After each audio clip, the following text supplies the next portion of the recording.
올해 고난주간 특별 새벽 기도의 주제는 누가가 증언한 십자가입니다. 누가복음은 다른 복음서와 다른 매우 독특한 관점을 가지고 예수님의 십자가를, 또 예수님의 십자가의 의미를 그려내고 있습니다.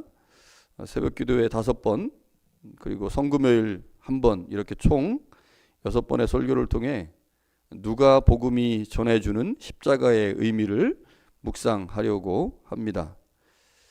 오늘 본문에 보면 주님은 습관을 따라 감람산에 가셨다고 말씀합니다. 주님에게 어떤 습관이 있었을까요? 주님은 제자들을 데리고 감람산에 가셨고 그곳에서 하나님께 기도하셨습니다. 따라서 오늘 본문에 나오는 주님의 습관은 기도이죠. 주님은 정해진 시간에 정해진 장소에서 기도하는 것을 좋아하셨습니다. 감람산은 예루살렘 동편에 있는 곳이기 때문에 주님께서 절기 때 예루살렘에 방문을 하시면 감람산에 오셔서 기도하셨던 것으로 보입니다. 그러나 주님이 사셨던 곳은 예루살렘이 아니죠. 갈릴리입니다. 그렇기 때문에 오늘 본문에 습관을 따라 감람산에 가셨다라고 하는 것에서 방점은 습관이죠. 감람산에는 절기 때만 가셨고 갈릴리에 거하실 때는 아마 다른 장소를 정하시고 그곳에서 기도하셨을 것입니다. 누가복음은 다른 복음서보다 기도를 더 많이 강조합니다. 누가복음에는 기도에 관한 비유가 다른 복음서보다 많이 언급되고 있고, 또 주님께서 직접 중요한 일 때마다 기도하셨다고 하는 말씀도 다른 복음서보다 훨씬 더 많이 나옵니다. 오늘 본문은 공관복음서에 모두 나오지만 누가복음은 다른 복음서보다 주님의 기도와 관련해서 특별한 점을 기록합니다.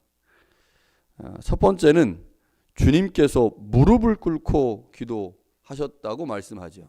이게 누가복음에만 나옵니다. 겸손한 기도자의 모습을 보여줍니다.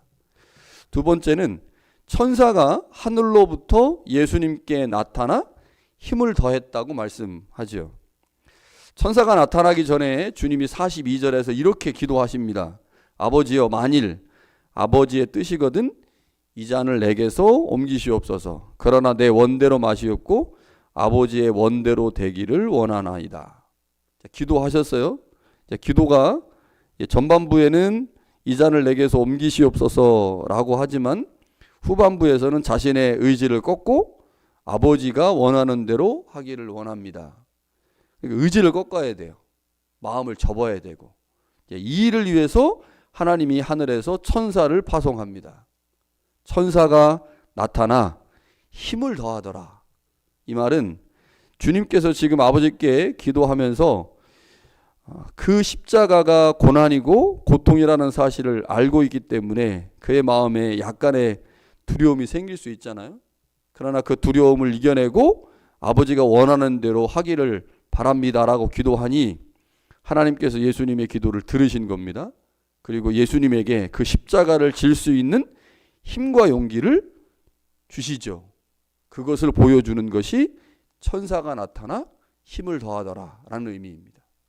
그러니까 이 말씀은 예수님이 기도하시니까 천사가 와서 도왔구나, 이런 의미의 수준을 넘어서서 하나님께서 예수님의 기도를 들으셨다는 겁니다. 그러니까 기도의 응답이 나타났다고 하는 것을 이제 보여주는 표현이 천사가 힘을 더하더라라고 하는 의미이죠. 주님께서 아버지의 뜻을 따라 십자가를 질 수 있는 힘과 용기가 하나님으로부터 왔다라고 하는 것을 보여주며 동시에 주님의 기도가 응답되었다고 하는 것을 보여줍니다. 세 번째는 주님은 간절히 기도합니다. 그 증거로 땀이 땅에 떨어지는 핏방울과 같이 되었다, 이렇게 말씀을 하시죠. 누가복음은 이렇게 십자가의 죽음을 앞둔 주님을 겸손과 열정을 가지고 기도하시는 모습으로, 그리고 기도의 응답을 보여주시는 주님의 모습으로 우리 가운데 소개되고 있습니다. 제자들과 관련된 기도의 내용도 다른 복음서와 조금 다릅니다. 마태복음과 마가복음에서는 예수님이 모든 제자들이 아닌 오직 세 제자만 데리고 이 감람산 겟셋마네 동산에 가신 것으로 묘사하는데 누가복음은 그렇게 단정적으로 말하지 않고 제자들도 따라갔다 이렇게 표현해요. 마태, 마가복음은 세 제자만을 딱 집어서 말합니다. 그래서 세 제자가 주님의 특별한 총애를 받는 제자들로 언급이 되는데 이러한 불평등이 누가복음에서는 사라집니다. 그러니까 제자들이라고 표현함으로 주님이 특별하게 어떤 세 제자만을 총애하셨다라고 하는 느낌을 삭제합니다.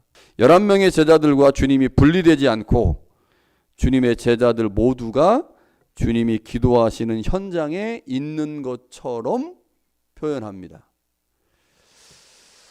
여러분, 그렇다고 제자들이 주님처럼 기도할 수 있는 것은 아니죠. 본문에 보면 주님은 기도하고 계신데 제자들은 기도하지 않습니다. 슬픔에 잠들어 있기 때문이죠. 주님은 기도 후에 제자들에게 가셔서 어찌하여 자느냐, 시험에 들지 않게 일어나 기도하라 라고 말씀하시므로 제자들이 주님과 함께 기도해야 함을 보여주시죠. 자, 누가는 체포 바로 전, 우리가 이제 내일 볼 텐데요. 내일 주님이 체포되시거든요. 체포 바로 전에 주님의 기도를 통해서 무엇을 말씀하려고 했을까요? 오늘 본문은 주님께서 우리의 기도의 모범임을 매우 강조합니다. 특별히 강조되고 있는 부분은 감람산에서 주님이 전혀 공포와 두려움을 느끼지 않고 있다는 점이죠. 그러니까 다른 복음서보다 주님이 더 평안하고 담대하게 기도하고 있음을 보여줍니다. 마태복음과 마가복음에 보면 주님이 내 마음이 심히 고민하여 죽게 됐다 이런 표현을 합니다. 그런데 누가복음에는 이 표현이 없어요. 그러니까 분명히 예수님은 이 표현을 하셨겠지만 누가가 그려내고 싶은 예수님은 공포와 두려움이 없는 예수님입니다. 자신 안에 사실 공포가 있었죠.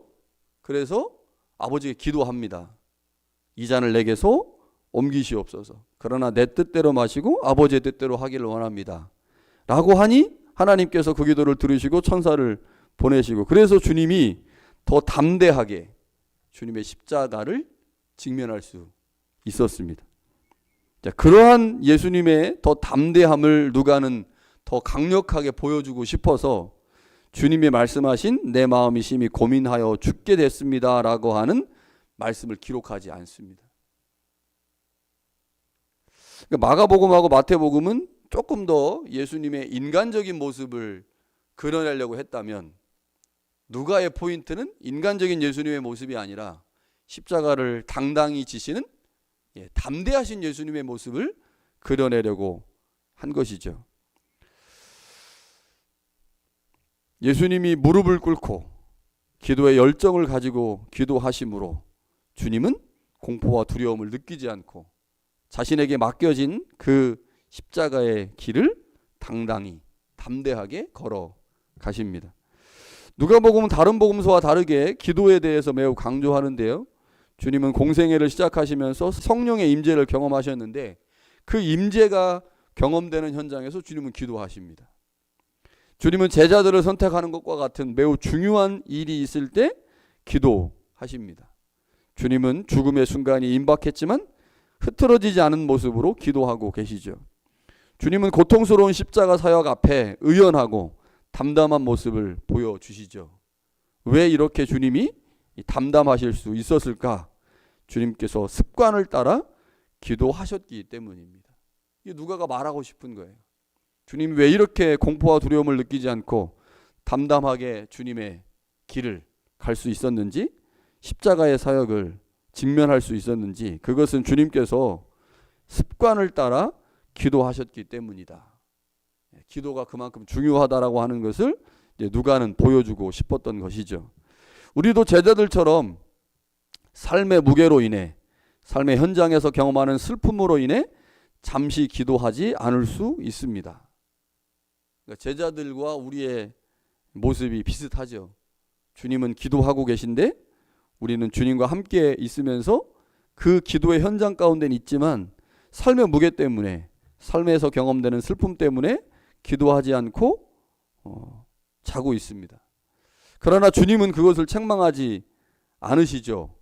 누구보다 우리를 잘 이해하고 계시기 때문입니다. 그러나 우리를 사랑하시는 주님이 우리에게 간곡하게 부탁하시는 것은 기도의 모범이신 주님처럼 우리도 역시 깨어서 기도하는 거죠. 우리가 삶의 현장에서 경험하는 인생의 무게와 고난과 슬픔을 최소화할 수 있는 것이 기도이기 때문입니다. 그럼 어떻게 기도해야 할까요? 주님처럼 기도하는 거죠. 주님처럼 겸손한 마음을 가지고 열정을 다하여 기도하는 거죠.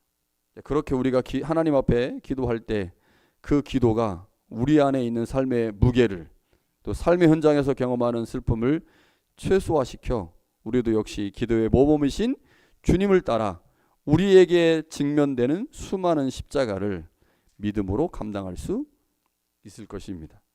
주님은 우리에게 습관을 따라 기도하는 모범을 보여주셨습니다.